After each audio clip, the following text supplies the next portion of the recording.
Tom, I've got a question for you. Okay, hit me. In fact, I have a series of questions. So, in tattooing, suppose you're putting on a design like a seahorse.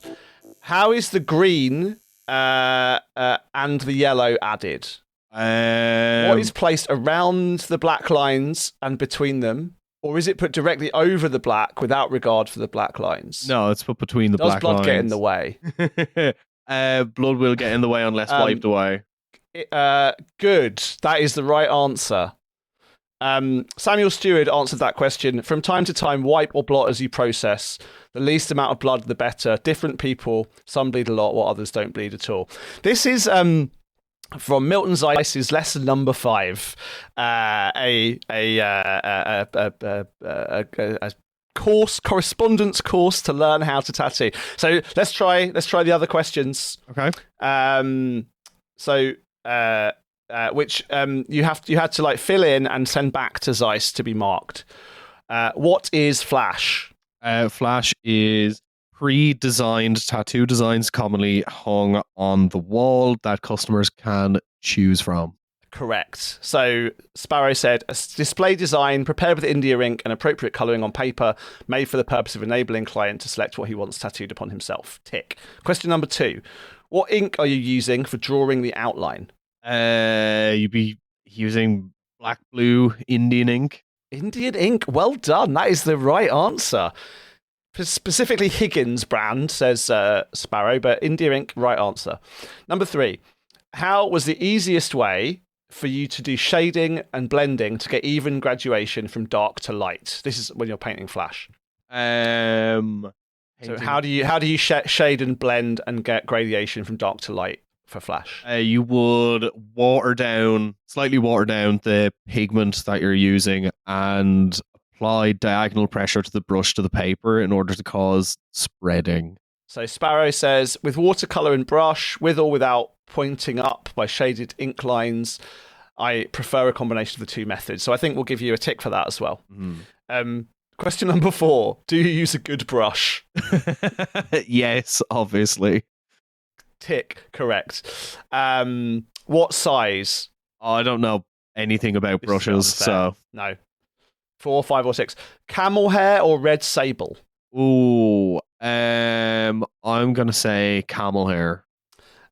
Sparrow says, I have both kinds. I prefer red sable. Well, that's not a yes or tick. Correct or incorrect answer. That's just preference, Milton. Well, this is that con man from Rockwood, Illinois. Question number 5. What kind of colours do you use for colouring the outline sheet we sent you and the one you made up? Yeah. I don't know because I don't. I do have a Milton Zeiss sheet hanging up on my fucking wall, but watercolor. Okay, so last question. We're back to actually tattooing now. What happens when you come to a large vein in someone's skin or are working in a region of prominent veins, as on the top side of the foot? Must you keep away from the veins with the needle? I'm going to say no. Correct. Sparrow says, when you puncture a vein, you're pushing the needle too far in the skin. And so there you go. Lesson number 5. You are now officially qualified, Tom, to be a tattoo artist. Yes, well done. Hooray. I'm officially knowledgeable enough to be a tattoo artist. And you listening at home are now qualified via my answers to be a tattoo artist.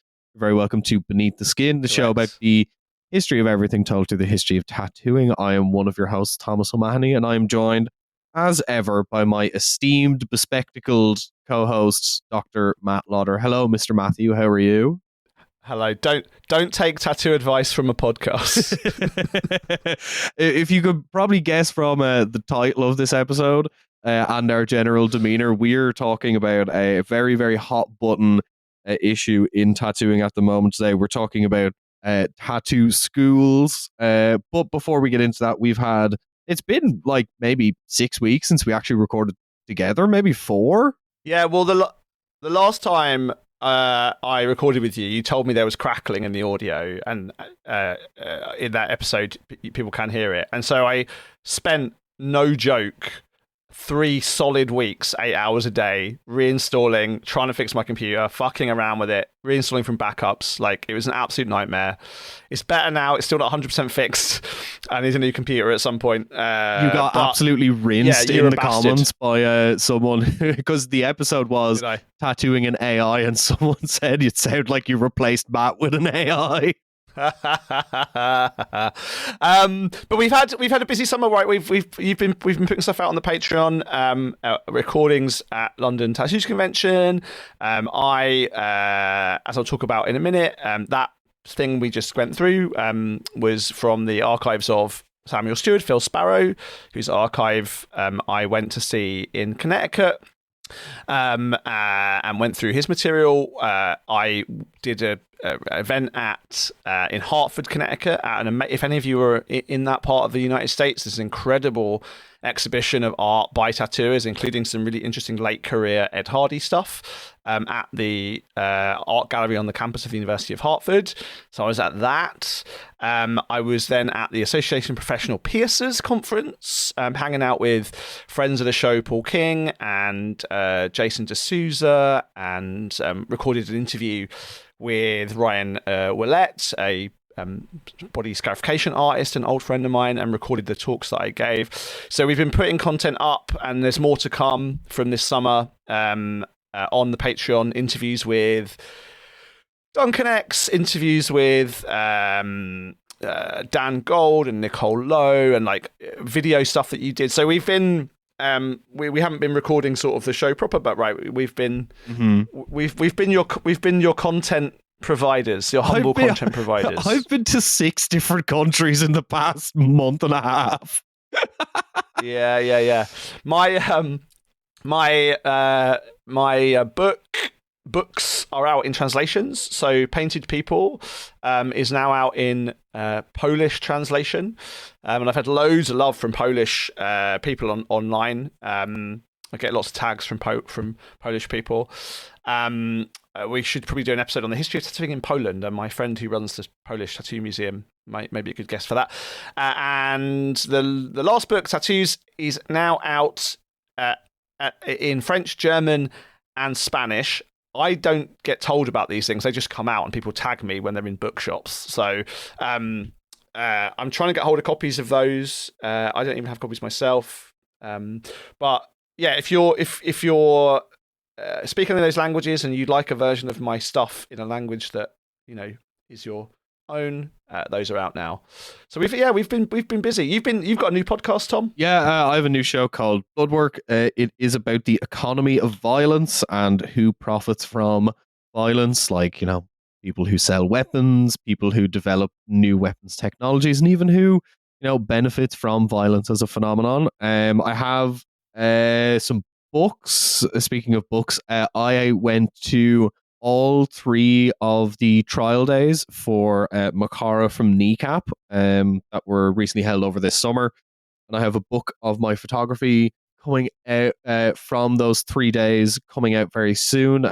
50% of the proceeds are going to be donated to a Palestinian charity. And yeah, we're also, if you are interested, we're going to open pre-orders for the second printing of both Ikesaki and the London Tattoo Society book. You'll be able to pre-order it then, and then you can get one for Christmas for yourself. You can get one for a gift for your tattoo artist. Unfortunately, we will not be able to ship to the US at the moment. The tariffs, unfortunately, just make it way too expensive for us to send there. If you want us to make an arrangement to, say, send it to a friend of yours that can then subsequently send it on to you, let us know. We can sort something out. Yeah, I mean, you had a lot of interest in that London tattoo book, even for people that weren't there. I mean, it's a really interesting little document of that moment in time. So, yeah, I mean, lots going on.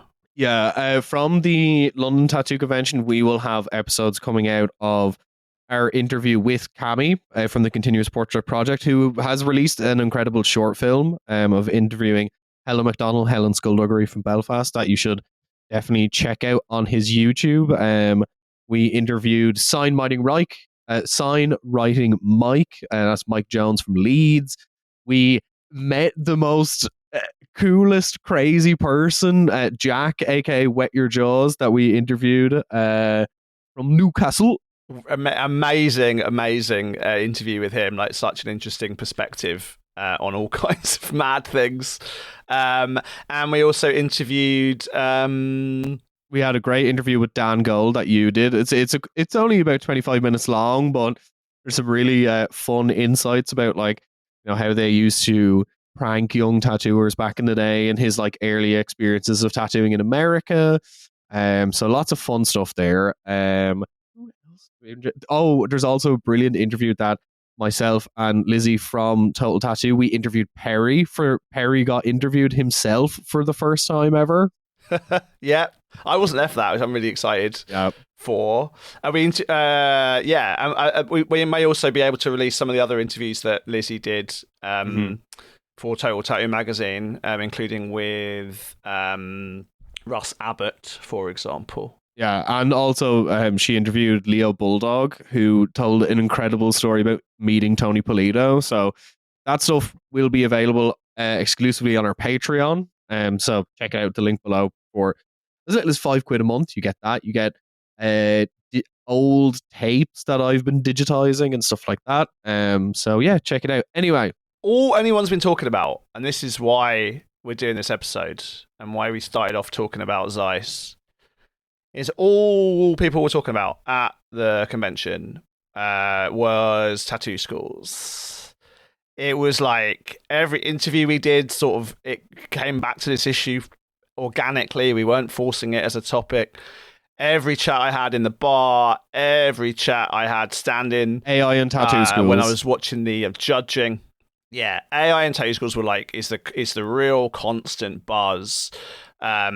We got loads of great feedback actually on our AI episode from loads of different people who listened to that episode. I got so many messages from people who really said they enjoyed, like people like Doug and Ethan and like people that get in touch with us a lot.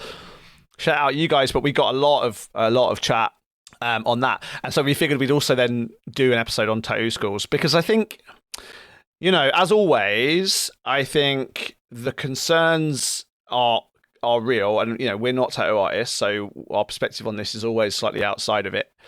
But also, as always, I think when we look at this with a little bit of a historical lens, I think we can sort of start to focus on maybe what the actual problem is, rather than what the kind of it appears to be on the surface.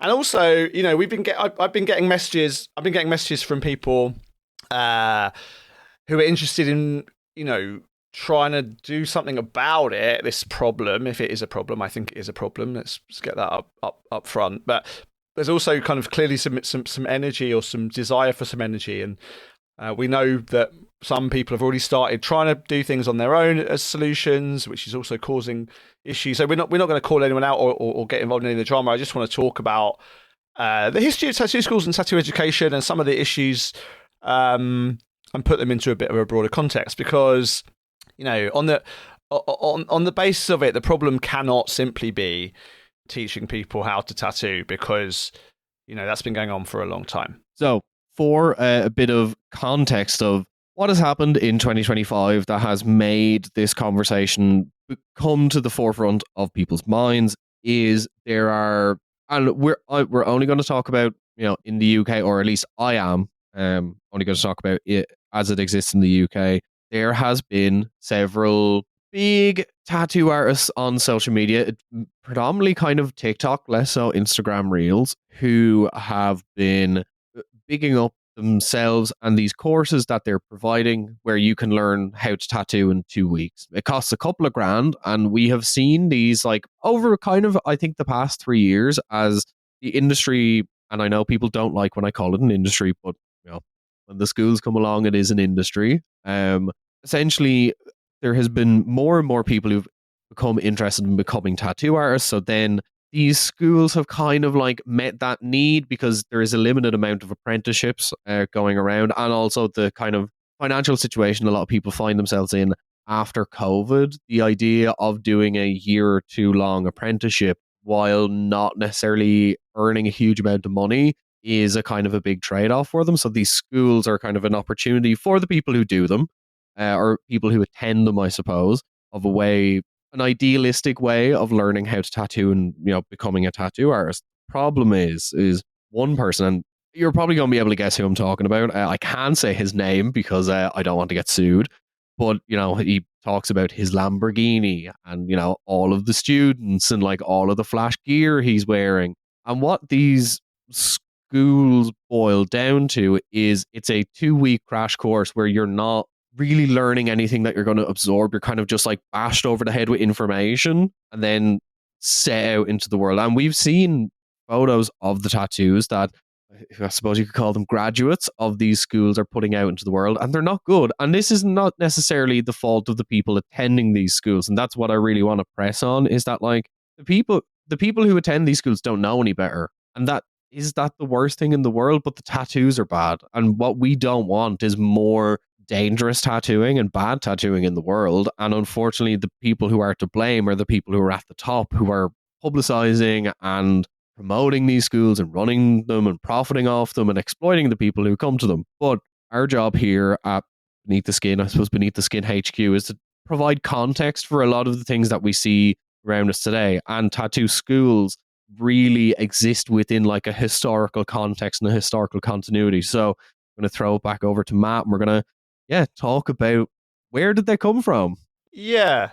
Well, so just on remaining in the present for just a second, the other thing that's really important to talk about here, actually, or that's relevant, and the reason people are talking about it, not just in the UK, is that in for the moment, at least one US state, Oregon, you have to have a qualification from a licensed tattoo school in order to get a license to be a tattooer.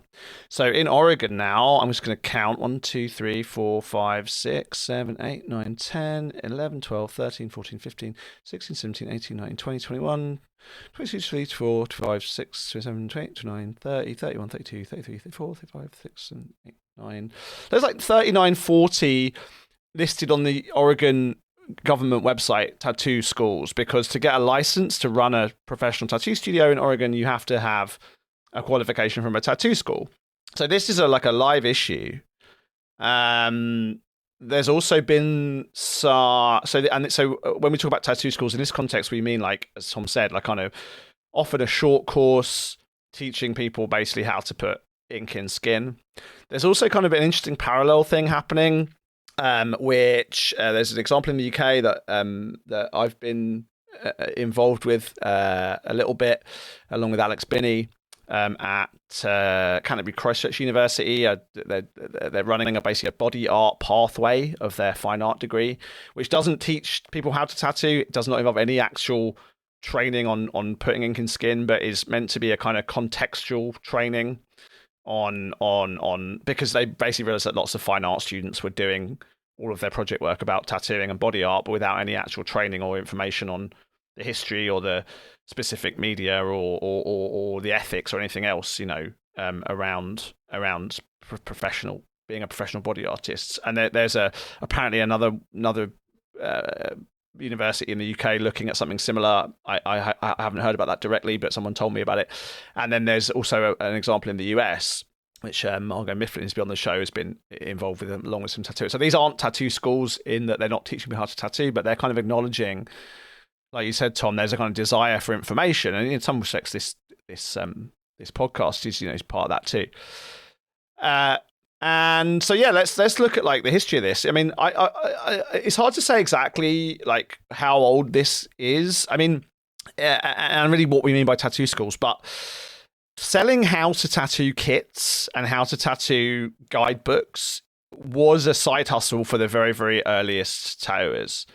Daniel Purdy, who was briefly a professional tattooer in North London,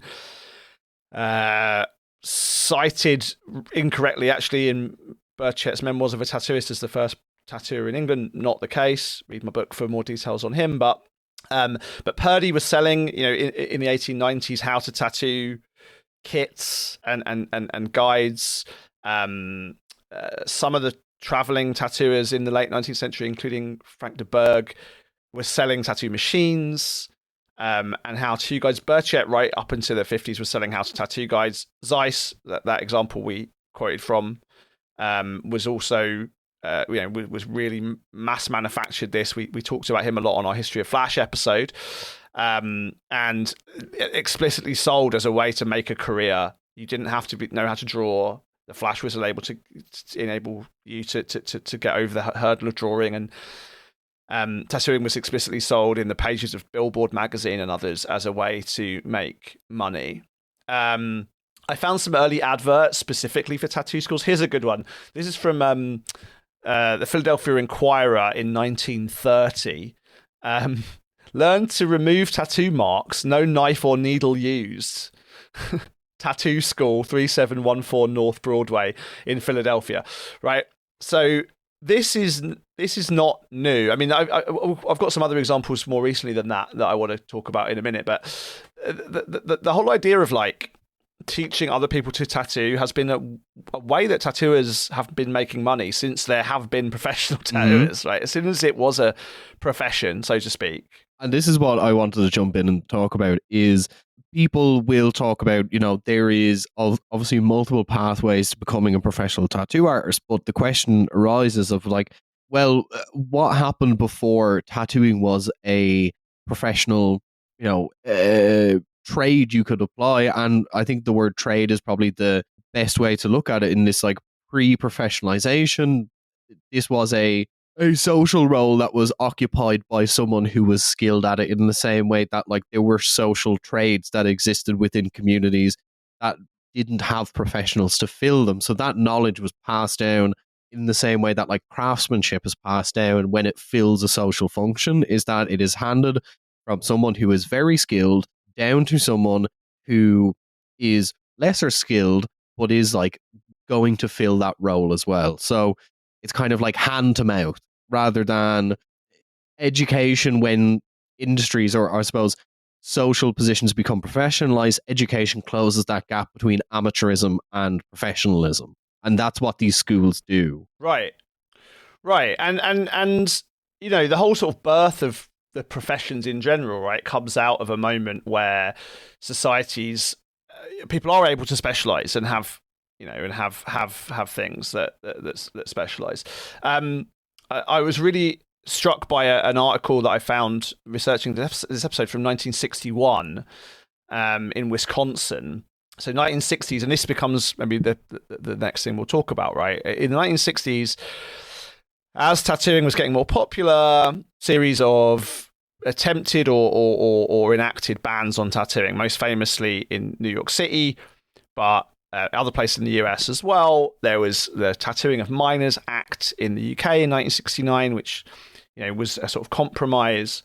So there's an article from the Manitowoc, Wisconsin Herald Times from October 19th, 1961, and it's talking about the ban on tattooing, and it says, or proposed ban, it says tattoo parlor operators face unemployment, right? We'll go underground, he threatened. All the boys say we'll go underground. His threat was part of what could be the death throes of tattoo parlors as legitimate businesses here. The health departments ordered all parlors shut by November the 1st.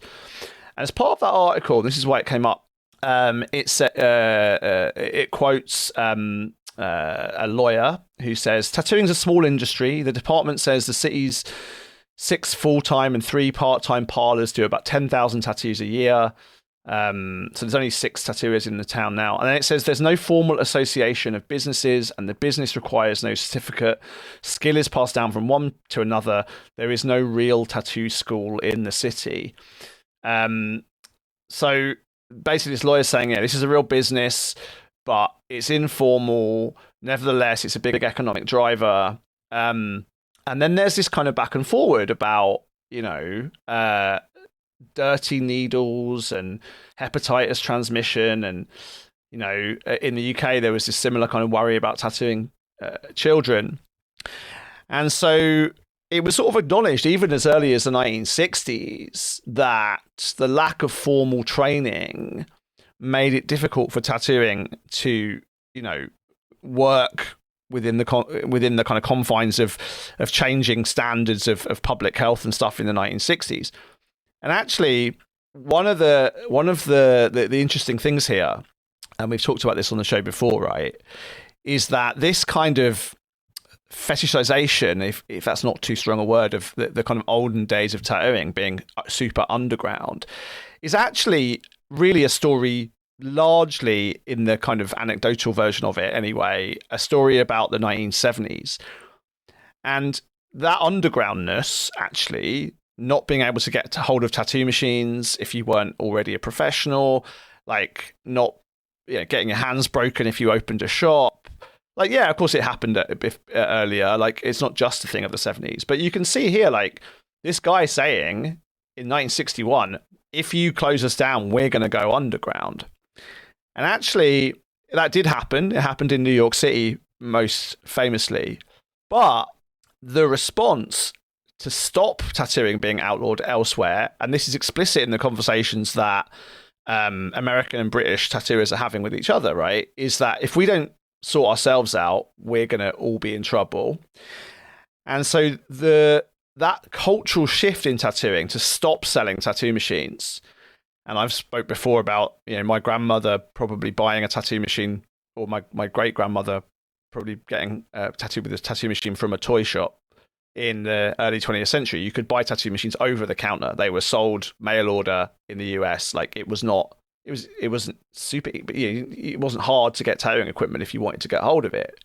Quite the contrary. And in fact, tattooers in the mid 60s and 70s basically were like, we need to stop tattoo machines getting into the hands of amateurs, because amateurs are not careful, they're spreading disease, they're doing bad work, they're tattooing kids, and they're making the rest of us look bad. So we need to kind of sharpen our game up. So their solution, right, to this kind of lack of training, or this worry, in fact, from governments that there was no regulation on tattooing, was to basically kind of self-regulate. And also purely on a business front, even in places where tattooing wasn't banned, as tattooing got more popular, it became important for business that you didn't open, that more shops didn't open, right?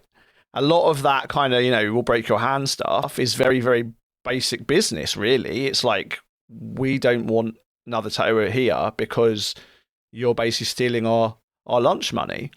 And so the lack of, like, the removal of supply of tattoo equipment to the general public in the mid 60s is a result of tattooing's increasing popularity. It's an alternative, actually, to tattooing being banned or going underground, politically speaking, at least. And it's a way for tattooers. They don't want to have tattoo schools or training, because that might solve one half of the problem. It might solve the health problem, but it doesn't solve the oversupply problem. So this debate about training and about schools and about equipment supply all goes together. And it boils down to this moment in the modern version of it, boils down to this discussion in the mid 60s that is, on the one hand, a mix of commercial, and on the other hand, a mix of kind of safety and image. And I think, in a way, I don't know, maybe a lot of the people that are doing these tattoo schools are trying to fulfill the same desire that was happening back then, but also there are a lot of people against it. And again, this isn't a criticism, it's the reality, but are criticising it for the same reasons. They're saying, we don't want amateurs getting hold of machines on Amazon and eBay and blah, blah, blah, blah, and going to tattoo schools, because A, that's bad for all of us, but also it kind of is bad for business. Well, what I will say, and this comes from, I think, a lot of conversations I've had with people over specifically the weekend of the London Tattoo Show, but also conversations I've been having with people in a kind of wider moment, talking about schools and everything. And like, one, I think the schools do serve a need in that there is like more people interested in becoming tattoo artists and, tattooing as, a trade. But on the other hand, I understand the anxiety in terms of, like, in a business sense, it's like, oh, there's more tattooists. There's already too many tattooists. I think that's kind of fair to say, of like varying levels, and people are struggling financially. But there's also a concern for like the end point of like both the customers that they'll deal with, and I'll come back to this in a second when I have another point to make, but the customers, but also the people who are paying for these schools and finishing courses and going out, and they already have been exploited by the person who's running the school. The person who has run the school isn't really teaching them anything useful and is taking their money and giving them very little in exchange, and giving them essentially this false hope that you can do this course and come out and like have a thriving and busy career when you've barely learned anything and you've just been robbed of a couple of grand out of your pocket.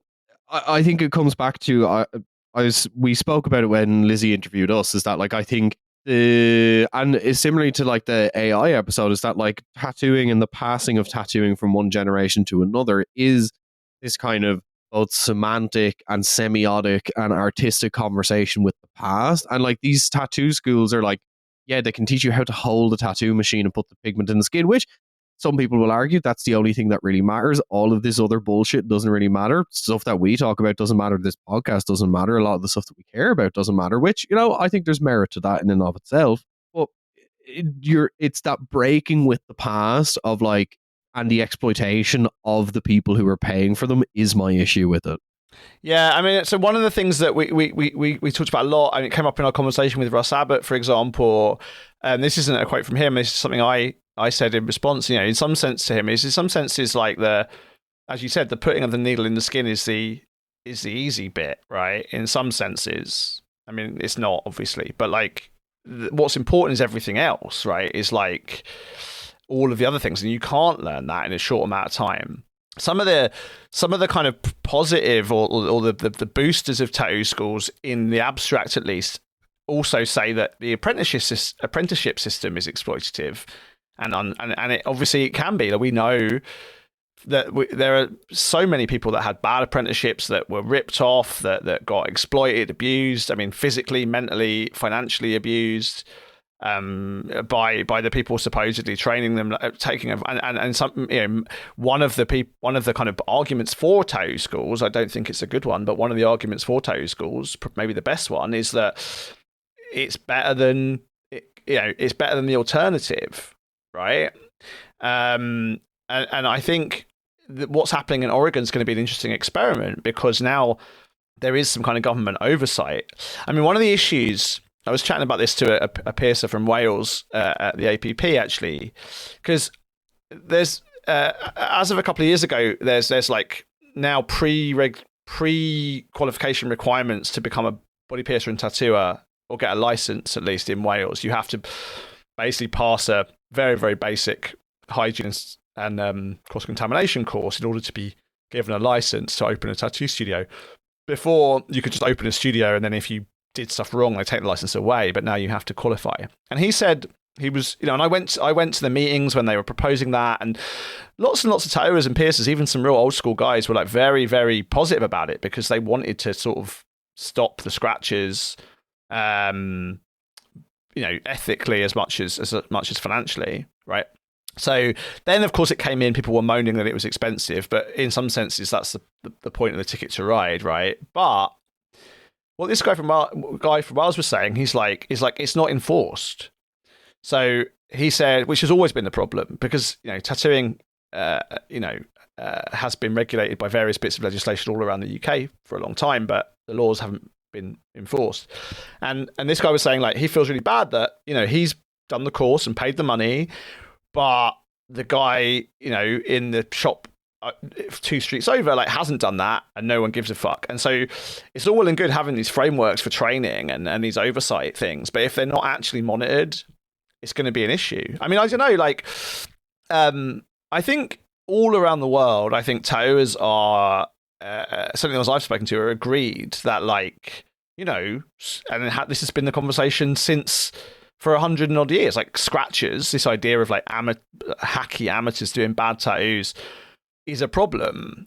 I think and it's also the case that for good reasons, people don't trust government regulation in order to try and define what that looks like. But unfortunately, that leaves a gap, and has always left a gap for tattoo schools to fill. The case in Wales and what's going on in Oregon is, I think there is an important element of standardized knowledge that people should have, and it's mainly to do with safety. And also, I think there is a good opportunity for creating like educational resources for, not even just tattoo artists, but people who are in like other creative fields of like, how here is some like basic accounting knowledge, here is some basic kind of like web knowledge, these kind of things that are beneficial, like in terms if you were in a different business, and the extra stuff tagged on to it, because it's like, yeah, you are dealing with, bloodborne pathogens possibly, and like health and safety and like those standardized things. I think the thing that makes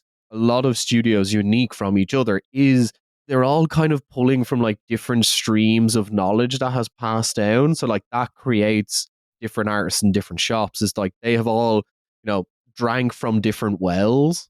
And it's like, that's what makes everyone kind of unique. And I think that's what the apprenticeships have a great value in, is that like you're passing on, like you said, putting the needle in the skin is 10% of what you're doing. It's like how to deal with customers, how to deal with your own emotions of like dealing with people who get quite emotional, how to run a shop, how to deal with coworkers, how to deal with the public, like all of these things that don't actually involve holding a tattoo machine. They're not going to teach you that in these tattoo schools. And that's what, it's important to learn from people who've come before. And for anyone who's interested in more of this stuff, there's a really good book that came out earlier on the year by Patrick Wallace called The Market for Skill.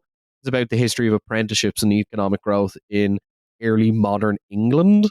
Check it out. It's quite good. Oh, that sounds good.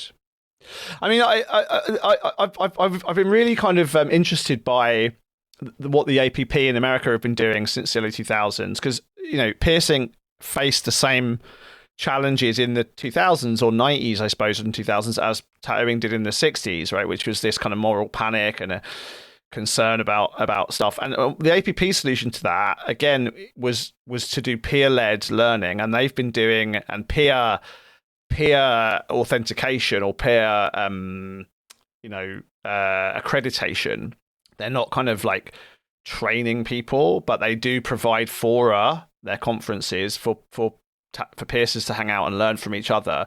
Tattooing hasn't really had that because it's been quite different. But I mean, I was also really struck, again, looking for like mentions and articles about tattoo schools historically. I found one from 2002 from Ohio, where so this was someone trying to open a tattoo school in Ohio, basically sort of as early as 2002, basically saying like we need some kind of licensing. You don't. So this guy, a guy who tattoos at the county fair, plans to open a tattoo school soon. You don't get licensed to open a tattoo school or take a mobile unit to fairs unless you're someone who knows what he's doing, said this guy, Wilson. Obviously they don't just give tattoos licenses to anybody. But the biggest one of these was in 2008. A guy called Blake McClendon, in Shreveport, which I think is in Indiana. So this is a guy called Blake McClendon. Tattooing is a secret thing, he said. A lot of people don't want to train you. They just give you grunt work to do.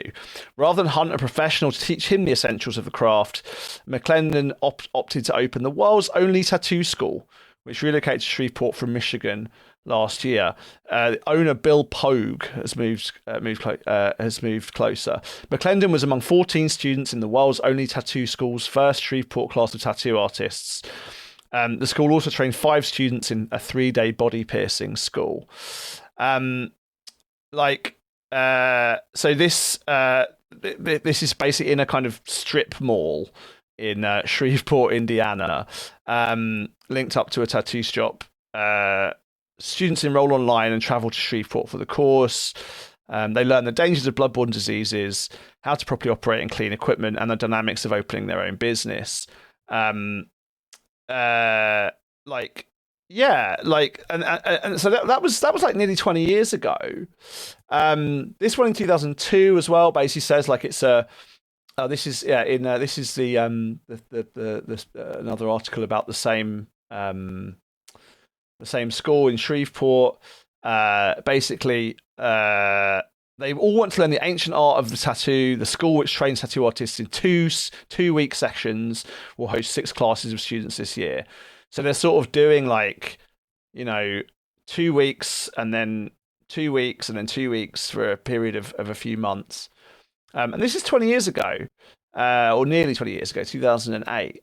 So there's clearly been a kind of desire for this for a long time. I guess my question is which is also interesting to me, why hasn't it ever happened? What are the barriers to this, because it comes and goes, and we have these kind of conversations. I mean, maybe this feels different now, but this is clearly not a new problem. I think tattoo schools highlight a kind of hole in the myth in tattooing, is that tattooing is this mythical kind of magical effusive thing that only the wild and insane can engage in, and the true artists float to the top. And it's on a very functional level. You can teach someone to tattoo in a handful of months to quite a competent level if they have artistic ability. That is true. And I think when these schools crop up, it fills artists with anxiety,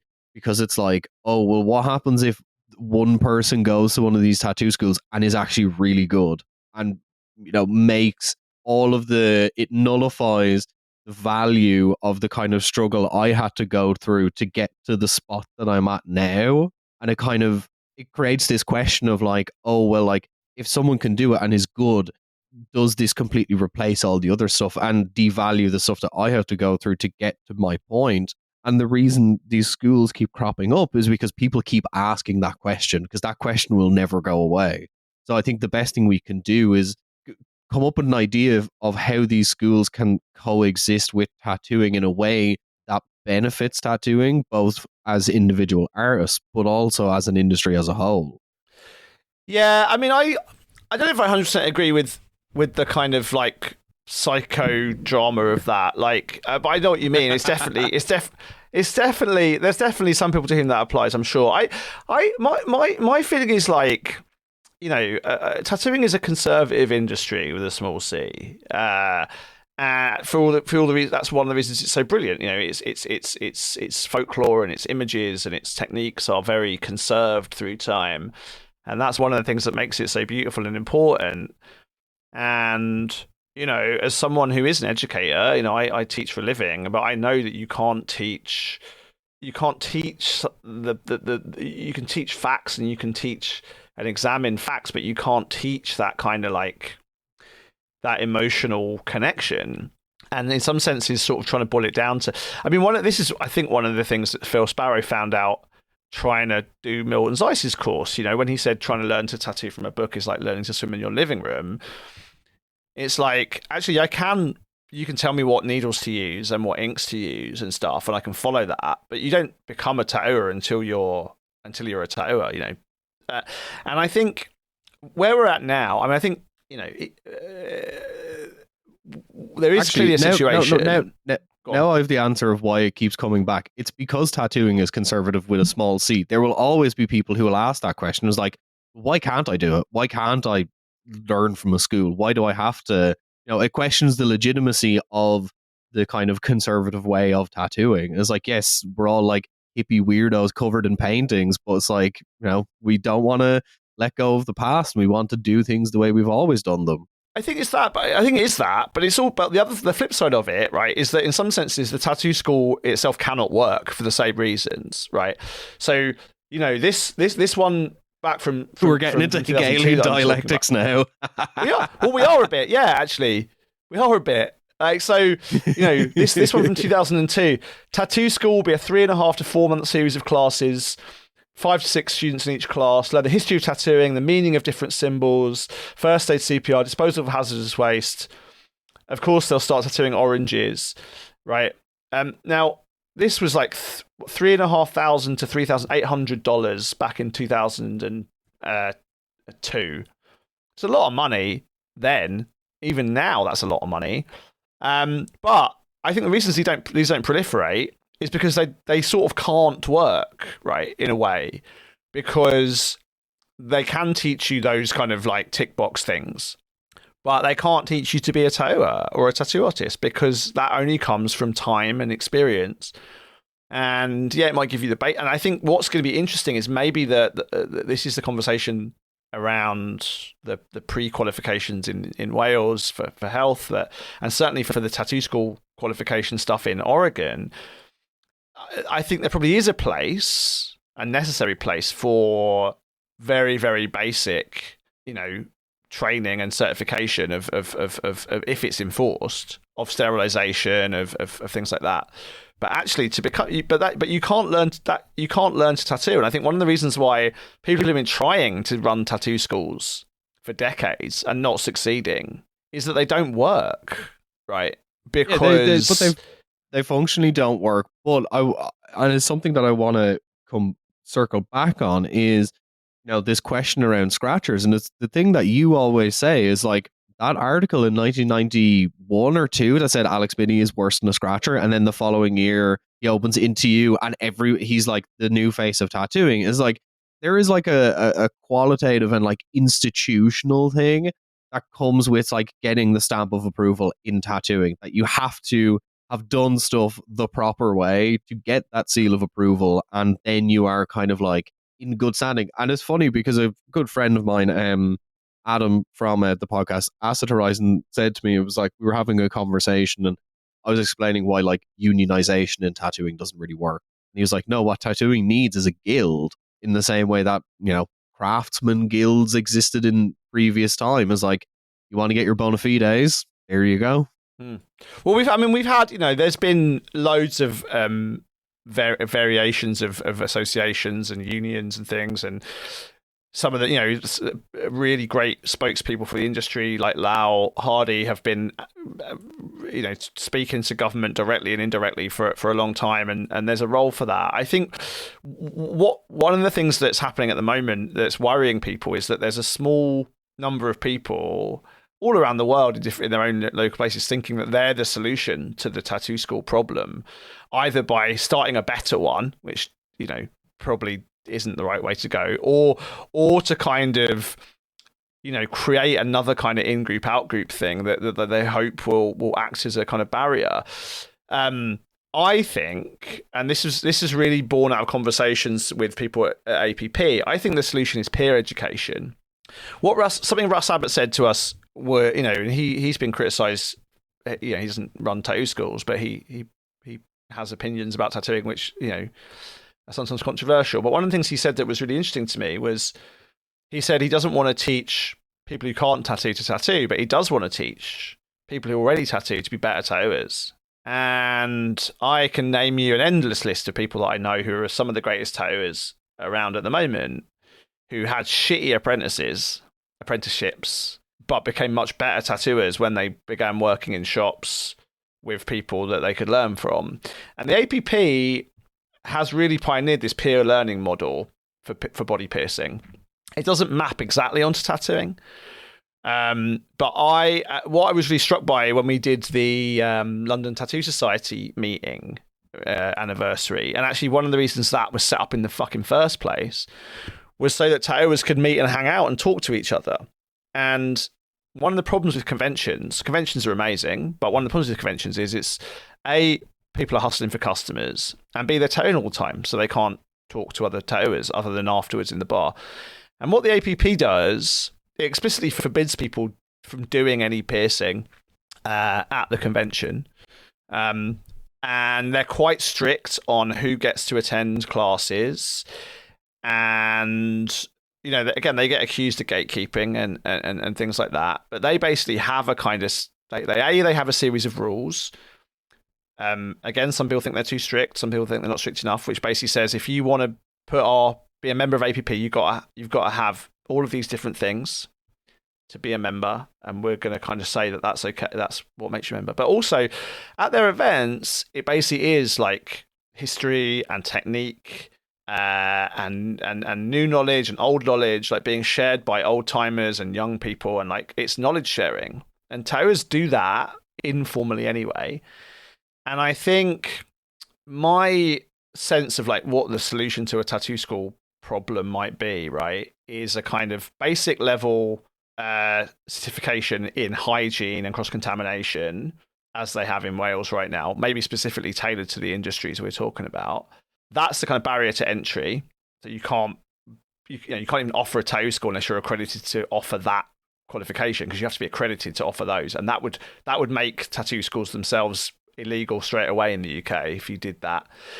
And then you supplement that not with tattoo schools, but with regular peer education events where like tattooers get together amongst themselves, no members of the public there, no tattooing happening, not a convention, but it's classes where tattooers can talk to each other and show what they're doing, how they've been doing it. And I think like that, there may be reasons that I haven't realised why that doesn't exist. Maybe they're political, maybe they're practical, I don't know. But I've been going to APP now for a long time, both the UK and the US, and it's really amazing how well that works as a model and how much the attendees get out of it. This episode paid for by Paul King. Yeah. No, but but then the question becomes who runs that, and then that becomes political. And one of the issues with with why we've had these unions and things, and why there are issues now, is that one or a small group of people stand up and say, "You're not doing the right way. Ours is the right way," and then the response is, "Who the fuck are you?" So there needs to be a kind of humility and some kind of consensus, but I don't know. I don't know. I say this as an outsider. I'm not a tattooer, so. Well, I think my final thought on I think this topic is that and I said it to Lizzie as well and to you during that interview. It was like the difference between like schools and apprenticeships is that like with apprenticeships, and we are also seeing that kind of like fraying at the edges a little bit now, is that like it is people who have valuable knowledge that they have gathered over years and gotten through other people and gotten that kind of peer education, although informally, and kind of held it in one person, and it's like knowledge of value to pass on to someone else. The schools don't work because the knowledge they're passing on isn't valuable, and it's not valuable artistically, holistically, or in a business sense, and that's functionally why the schools don't work, because you need all of those parts to last in tattooing. Yeah, and I know, I think the university's courses that I mentioned earlier on, the one that I was asked to be involved with, both me and Binny said, like, we're not going to be involved if this is marketed or functionally a tattoo school, right? There's no, but the art schools in general now, right? If you're just learning to be a graphic designer or an illustrator or a sculptor, they're also teaching you the history of those forms. They're teaching you the business ways to work professionally as an artist. Like, so that in some senses, like, one of the reasons I agreed to sort of advise, I'm not super closely involved with it, but one of the reasons I and Alex agreed to advise this project, this body art quote unquote degree, is that it is meant to supplement stuff with quality and rigor and oversight. It's formally sort of structured in a way that gives people the education they're not going to easily get elsewhere. And I don't think a university tattooing degree, as I said, I don't think tattoo schools work. So I'm not advocating for a kind of formal, because people have suggested that. Why don't we have a formal tattooing degree, or even a formalized apprenticeship like there is for plumbing or whatever? I don't think those are the right models. I think in some senses the learning on the job apprenticeship, if it can be kind of, just through sort of normal existing legal and social norms and regulations, prevented from being abusive, I think it's probably the right way to do it. But it has to be, but also there's some hybrid version here. Yeah, I think we also need to recognize that traditional apprenticeships in non-creative fields are not that great either. As like you could be a bricklaying apprentice and get bricks thrown at your head 3 days a week. Yeah. And be sent to the shop to buy skyhooks and striped paint, etc., etc. Yeah. I mean, so again, I think like with the AIS episode, right? Like, I think people have been slightly directing their frustration and their anger in not exactly the wrong direction, but too narrowly. You know, people talked about AI as like removing creativity and being about copying. But if you look at the history of tattooing, those things exist in some form already. And I think the same is true with tattoo schools, right? Like, I'm just looking at an ad from Milton Zeiss, again, selling a machine. Latest model, they work similar to a fountain pen, no experience required, right? Like, tattooers have always been selling, you know, knowledge and equipment to amateurs. So that can't be really the problem. The problem is something bigger or more complicated than just that. And I think you're exactly right, Tom. The problem is not actually the teaching people to pick up tattoo machines. It's the kind of commodification of the practice. It's the disrespect and even lack of kind of interest in the deep historical kind of knowledge. There's the idea that there's one way to do it, right? Which of course isn't true for tattooing at all. It might be more true for piercing actually, but certainly not true for tattooing. All of the things that I think, you know, we've talked about over the last hour or so are more complicated than just don't teach, you know, makeup technicians how to run a tattoo machine. And the solutions have to be articulated in that light as well, right? Because also I fully support a kind of ban on tattoo machines being sold on Amazon and eBay, right? That's something that people have been advocating for a long time. But people are going to be picking up tattoo machines and doing that. And so what do we do in a world where pretty much every single tattooer I know, certainly those that are older than 30, all started tattooing themselves, all started did stuff that was not legit. And so of course the problem can't just be don't give amateurs tattoo machines, because if that was the case, we wouldn't have any tattooers, you know. Yeah, it's a question of like, where do you start? And I think I understand why people are kind of, you know, the focus used to be on people buying machines online who didn't have the knowledge on how to use them correctly. Yeah, and before that, it was buying them from magazines as well, right? A huge fissure in the tattoo industry about whether or not machines could be advertised in tattoo magazines. My point is that like now what we're seeing is like there's even more entry points into tattooing. It's not just, oh, you're buying a machine from a magazine or online. There's so many different ways that you can get into it in a non-traditional sense. And it's, yeah, we're navigating those developing routes. It's just, yeah, no one's figured out how to do a tattoo school. Will they ever? Probably not. They think that they're gonna, it's the old joke about the pain-free hangman's noose. It's like, oh, all these other hangman's nooses are terribly painful for the person being executed, but I will invent the one that is pain-free. And I'm like, no, you won't. It is a built-in function of the thing you were trying to create. So, you know. Yeah, build a better tattoo school is not possible. No. But with that in mind, I want to thank all of you for listening to the show. You've been listening to Beneath the Skin. I mean, if you've listened to us rant and rave for an hour, you obviously enjoy the show. Once again, if you want to see some more video stuff, we're going to be doing more of that. It all lives on Patreon. But with that in mind, we also have some other tiers. If you sign up at £15 for a minimum of 2 months, you'll get a copy of Matt's book shipped directly to you. If you sign up at £10, you also get a shout out. And with that in mind, I want to thank Charlie Lightning, Morpheus Ravenna, Jacob Barria, Professor Zobo, Casey Wardell, Reed Forden, AirTech, Kirsten Wright, Kathleen Burkhardt, and Dylan. Thank you very much for supporting the show. And we love you guys. Thank you. We have all different tiers of patronage. You can pay £3 a month, you get an extra episode. £5, you get everything aside from the book and the shout out. And yeah, thank you very much for listening, and we'll talk to you soon. Bye. Bye.